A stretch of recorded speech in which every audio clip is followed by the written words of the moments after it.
Hey, it's Bradley here. What if I told you that Ferrari, the symbol of luxury, speed, and prestige, was once just a small racing team struggling to make ends meet?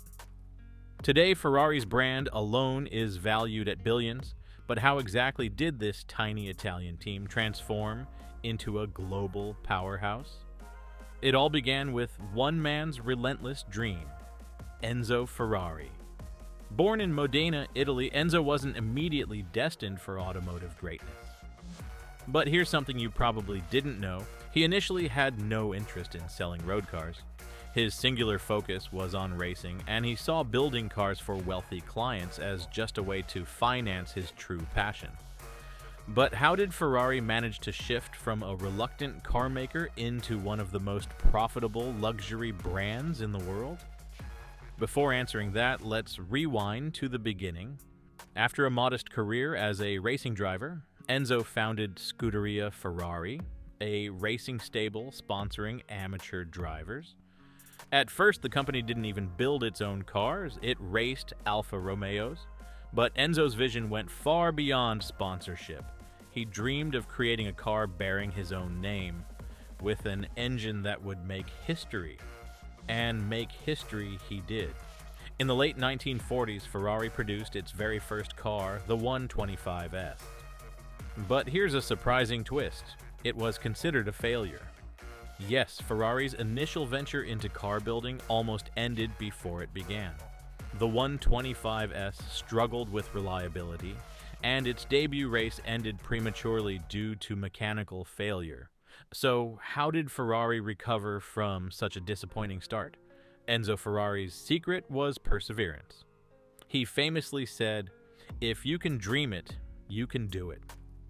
He didn't dwell on early setbacks. Instead, Ferrari doubled down on innovation. Soon after, Ferrari built the 166mm, a car so advanced for its time that it won prestigious races like the Mille Miglia and Le Mans. Suddenly, Ferrari's reputation shifted dramatically, but was racing success alone enough to build a billion-dollar brand? The real turning point came in the 1950s when Ferrari began carefully selecting its clientele. Rather than selling to just anyone with money, Enzo made buyers feel they had to earn the right to own a Ferrari. This exclusivity created massive demand. Wealthy elites and celebrities desperately wanted to join this exclusive club. Ferrari didn't just sell cars, they sold status, prestige, and membership to an elite circle. And here's something fascinating. You probably didn't know. Ferrari intentionally limited its production numbers. While other car makers mass-produced vehicles, Ferrari realized scarcity was the key to luxury appeal. This simple but powerful strategy is still central to Ferrari's success today. But how exactly does scarcity translate into massive profits? Well, limiting production created intense competition among buyers. People started placing orders years in advance. Ferrari could charge premium prices, knowing that customers would happily pay whatever it took to own a piece of automotive art. Suddenly, Ferrari wasn't just a car brand. It was a luxury experience. But here's another surprising question. Why are Ferraris traditionally painted red? Believe it or not, the answer goes back to racing regulations in the early 20th century. The color red was assigned to Italian race cars by international racing authorities. Ferrari simply embraced the color, and today Ferrari Red, officially called Rosso Corsa, is one of the most iconic and recognizable shades in the automotive world. However, Ferrari's journey wasn't always smooth. In the 1960s, Ferrari faced financial turmoil. Despite winning races, profits were dwindling. To survive, Ferrari agreed to sell a stake in his company to Fiat, an automotive giant. Many saw this as a sign Ferrari would lose its independence and uniqueness. But here's the twist. Fiat's involvement allowed Ferrari to invest in new technologies and grow even more aggressively, while Enzo retained total control over the racing team. But with Fiat's backing, could Ferrari maintain its original identity and charm? This partnership set the stage for Ferrari's modern golden era, introducing legendary models like the Testarossa, the F40, and later the Enzo Ferrari supercar. These weren't just cars, they were engineering masterpieces, blending cutting-edge technology with unmatched Italian style. But Enzo Ferrari's passing raised another critical question. Could Ferrari continue thriving without its visionary founder? Many predicted the brand would lose its edge without Enzo's direct influence. Yet Ferrari didn't just survive, it soared even higher, expanding into merchandise, theme parks, and luxury goods. It became clear that Ferrari wasn't just one man's dream anymore. It was a globally recognized empire. So, how exactly did Ferrari make this incredible leap from racing team to billion-dollar icon after Enzo's death? The answer lies in one bold decision, a strategy that forever changed how Ferrari is perceived worldwide. Stay tuned, because what I'm about to reveal next will completely redefine how you see Ferrari today. Ferrari's bold move was to turn their iconic prancing horse logo into more than just a symbol. It became a global brand, instantly recognizable and synonymous with luxury. Ferrari expanded beyond cars, licensing their name for luxury watches, clothing lines, and even high-end experiences. Suddenly, Ferrari wasn't only about owning a supercar, it was about embracing an entire luxury lifestyle. But here's the most surprising twist. Despite all this brand expansion, Ferrari never compromised on quality or exclusivity. Even as they grew into a billion-dollar brand, Ferrari remained obsessively selective about who could buy their cars. Celebrities, athletes, and business magnates were famously turned away if Ferrari felt they didn't embody the right image. So how did Ferrari manage this unique balance of growth and exclusivity? The answer lies in Ferrari's deep understanding of scarcity psychology. Ferrari realized early that the harder something is to get, the more people want it. Rather than flooding the market with cars, Ferrari carefully limited production, creating waiting lists that could stretch for years.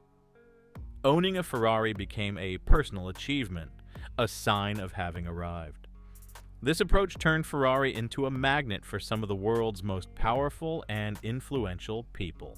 Legendary figures like Michael Jordan, Steve McQueen, and Cristiano Ronaldo all proudly owned Ferraris, further boosting the brand's desirability.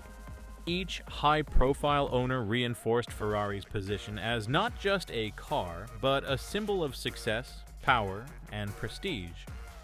But there's another critical element behind Ferrari's billion-dollar brand that often goes unnoticed. Its unrivaled motorsport legacy? Ferrari isn't just a luxury name, it's a competitive powerhouse with countless victories in Formula One racing. And here's something shocking.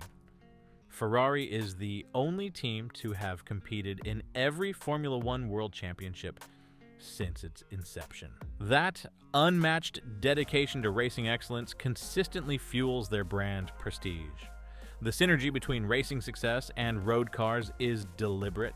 Ferrari openly uses Formula One as a testing ground, pioneering innovations in engine performance, aerodynamics, and safety, which later trickle down into production vehicles. Customers know they aren't just buying a beautiful car. They're buying a piece of racing heritage. Yet Ferrari's appeal goes even deeper than racing and luxury. The brand embodies Italian craftsmanship, artistry, and passion.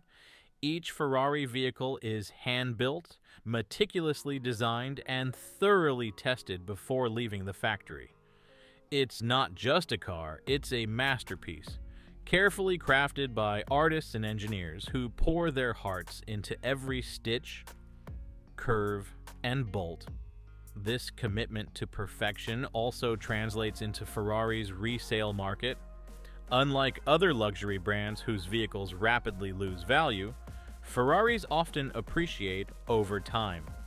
Limited editions, like the Ferrari Enzo or LaFerrari, are worth significantly more today than when they were new. For buyers, owning a Ferrari can become a savvy investment, not just a luxury indulgence. But here's an intriguing thought. If Ferraris are so valuable and exclusive, why would the brand risk diluting its identity by expanding into merchandise, theme parks, and experiences? Surprisingly, this strategy strengthened their identity rather than weakened it. By diversifying carefully, Ferrari attracted new generations of enthusiasts who couldn't yet afford a car but wanted to feel part of the Ferrari dream. As these new enthusiasts grew older and wealthier, their first choice was naturally Ferrari. The brand's strategy brilliantly nurtured long-term loyalty, ensuring Ferrari's legacy continued to thrive year after year. Today, Ferrari's customer base includes both seasoned collectors and passionate young fans eager to experience the prestige firsthand. And speaking of legacy, Ferrari's most incredible achievement may be its enduring global appeal. Despite being proudly Italian, Ferrari resonates deeply with people around the world, crossing cultures and generations effortlessly. Whether in Tokyo, Dubai, Los Angeles, or Monaco, Ferrari represents aspiration, excitement, and the universal human desire for excellence. So what's next for Ferrari? Can they continue to balance exclusivity with global growth? And will their relentless pursuit of racing perfection remain the driving force behind the brand? Only time will tell, but one thing's certain. Ferrari isn't just a billion-dollar brand. It's an icon, a cultural phenomenon, and an enduring symbol of human ambition. Thank you for joining me on this journey through Ferrari's incredible story. If you loved exploring how one small racing team evolved into a global empire, make sure you hit subscribe and turn notifications on.